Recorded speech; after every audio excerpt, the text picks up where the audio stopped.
Hey, it's Darren from Property Prosperity here. I thought I'd have a chat to you about what I got up to last night. I was out until about 10 o'clock last night trying to negotiate a deal on a block of land that I'm trying to sell.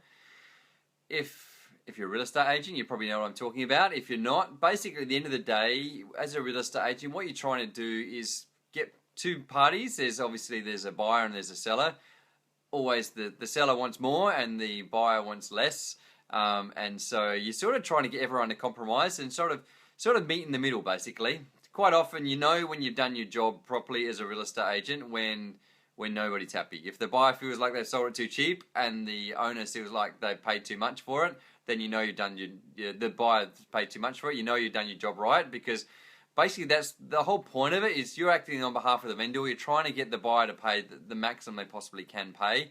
Really, in the perfect world, you want to get multiple people which are competing against themselves to trying to pay more than they otherwise would pay. But then quite often, at the end of the day, people are really educated nowadays. They have a really good idea of where the market's at, and so people are pretty informed. So quite often they know what they think it should be worth before they come in putting in offers. And so quite often you find your offers are pretty close to what you've put it on the market for. And if the agent's done their job right, really, they should have a good idea of what it should be worth from the start, and they put it on the market at a pretty fair price, hoping they get people then competing against it. So it's basically the situation where I had with this block of land. I knew it was a pretty fair price. It was priced a lot less than any other block of land around the area, so I knew I wasn't really competing against any other blocks of land. There were some issues with the blocks, and obviously that's why the price was reflecting that. But the cool thing is about blocks of land, and which a lot of people don't realise, is for the owners, there's always a plan B. So if you're trying to sell a block of land and you can't sell it, then you can just build a house on it and then sell it as a finished off house. Or even if you can't sell it as a finished off house, you can always rent it out. Hey Asley, thanks for joining. So yeah, if you can't sell it as land, you can build a house. You can either rent it out or you can sell it, and so then basically you're going to sell it as market price for a finished off house. Quite often, to sell a block of land compared to a finished off house, because it's a bit of a hassle to build a house, to be honest. So you really have to give them incentive to buy a block of land and build a house. And so quite often you'll find a block of land is always cheaper, or a block of land and building a house is going to be cheaper than a finished off house. And that's just, I describe it as like a developer's discount. The developer gives you a bit of a discount just because of the hassle factor. On top of that, you get some benefits as far as stamp duty savings, so you only pay stamp duty on the land rather than the house and land, and there's a whole pile of other benefits associated with building rather than just buying an existing house. But saying that, that's where I got to. So I had a buyer and had a seller, and the seller had decided that was the lowest they were willing to go to. The buyer had decided that was the highest they were willing to go to, and I was out by 10 grand basically. The thing for the buyer, I was saying to them, the seller doesn't have to keep dropping his price, because at a certain point, he's already dropped his price so far. At a certain point, he's going to say, stuff it. I'm basically giving you a discount already compared to what a finished off house would cost. And so, you're already getting a bargain, essentially. By the time you buy a block of land and build a house on there, you've made money straight away. There's equity in the property by the time. In this example, it's probably $40,000-$50,000 in equity straight away. So just by buying a block of land, building a house, you've made 40-50 grand. And then, so why would the owner then drop the price by another 10 grand? That's, essentially like 60 grand he's going to lose by not building the house. And it gets to a certain point in time. Developers don't really want to build houses because it adds a lot of time. There's a lot more cost associated with it. But when it gets to a certain point in time, when it's, when you're talking like 60 grand, you might as well, hey, well, that's a fair bit of cash. I might as well just build the house myself and make the money myself. So that's what the situation with this scenario. I came back to the purchaser and said, hey, here's the deal. You just have to build this house. You're probably going to make 40-50 grand straight away. We're arguing over the sake of 10 grand. Maybe if you can come back in the middle for you come in halfway and add another 5 grand to your asking price, then who knows? I can go back to the owner. They may decide, hey, well, we'll just sell it less than what we wanted to, but at least we're going to get not have to worry about having to build the house. We can just move on to our next project. So I tried to explain to the purchaser the value in that, the 40-50 grand worth of value. And I knew these people were in a situation where they're just average Joes like you or me, so they didn't have heaps of cash. So it's not like, it wasn't a lot of money to them. But I think the thing I find for a lot of people is they don't appreciate in the world of property that it's real money. When you're talking potential to buy a block of land, build a house, and you make 40-50 grand, a lot of people, 40-50 grand, that's a whole year of sitting there, digging holes or sitting at a computer typing away for a whole year. When you think about that, that's, whatever you work 40 hours a week times by 50 weeks in a year, that's like 2,000 hours of sitting there digging a hole or typing away at a computer screen or whatever you're earning. That's some serious cash. And I think that's the thing I find surprising often is people don't really realize that, in the world of property, it's real money. It's just like you sitting at a desk typing it away. How much easier it is to buy a block of land and build a house, and you suddenly made 40, 50 grand without essentially having to do hardly anything. You've had to ring up a builder, decide on the builder, pick out your colours, doorknobs, taps, all that sort of stuff, and then you build your house and you made 50 grand. How much easier can that get? And obviously as a developer, you might knock a house down and subdivide, you might make 100 grand or 200 grand or whatever it happens to be. Some seriously crazy money. And I talk to people all the time. They're looking at doing a development and they come to me and they go, oh yeah, well, I don't know, and I analyze the whole project and we look at it and they might only make 50 grand.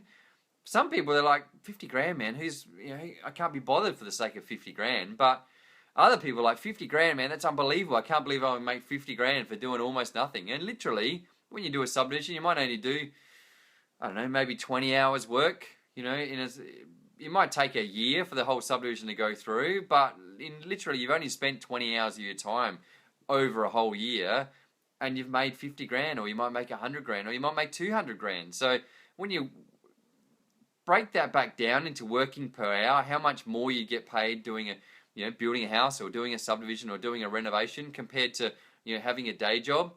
And I think that's what people too often do. They don't match it up to what it would actually be if they had their day job. And in this example, this person missed out on the opportunity.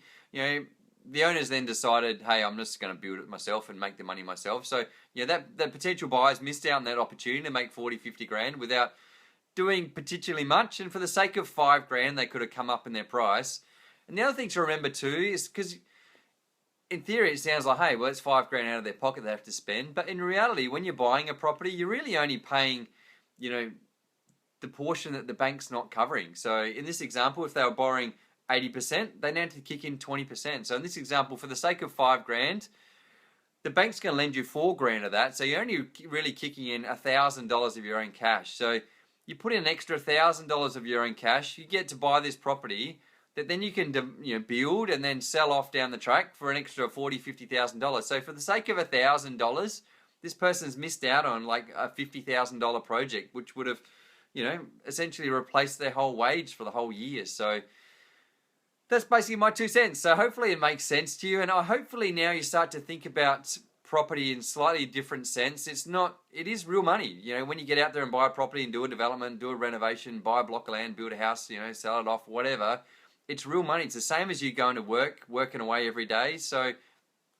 hopefully you value it in a similar sort of sense, and hopefully you see the importance of just getting out there, buying property, trying to create value, and how it can actually, at some point in time, when you really get good at it or you build your confidence up to the point where you're willing to go and give it a go and do it on a more regular occasion, you can see in a situation like I explained before, if you just buy a block of land and build a house, and if you make 50 grand out of just the difference between the value of a not built house and a built house, that's essentially a whole wage. You don't have to give up your job, but then at least you can, if you can double your wage in that year, just literally by spending, 20 hours extra on top of over a whole course of a year, you've doubled your wage just by buying one block of land and building a house, and you just do it each year, or doing one development, you made 100 grand. You're suddenly incrementally, massively increasing your wage just by doing not that much more outside of your day job. So hopefully that's opened your eyes to some possibilities out there. And, if you are thinking about, getting into property, you're not really sure what to do, feel free to, send me a message, and I'm happy to have a chat about you and point you in the right direction. Obviously, if you've had experience before in the past where, maybe you've missed out on an opportunity where for the sake of a few grand, you could have bought the property, and then you've looked back down the track and someone else has done it and they've made 100 grand or 200 grand, and you sort of kicked yourself for doing so.